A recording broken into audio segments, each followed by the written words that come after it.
మీ అన్నయ్య business trip మీద అదేదో బ్యాంకాక్ వెళ్ళాడు.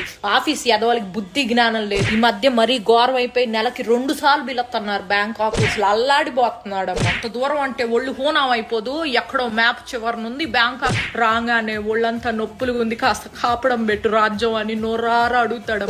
అల్లాడిపోతున్నాడు. పోనీ నేను కూడా వస్తానయ్యా నీతో పాటు, నువ్వు ఆఫీస్ పని చూసుకో అంటే, వద్దో రాజ్యం నువ్వు రామాక, కడుపులో నీళ్లు కదలకుండా ఉండు, వేళకి తిని పడుకో, నీ ఆరోగ్యం నాకు చాలా ముఖ్యం అంటాడమ్మా మహానుభావుడు. అల్లాడిపోతున్నాడు.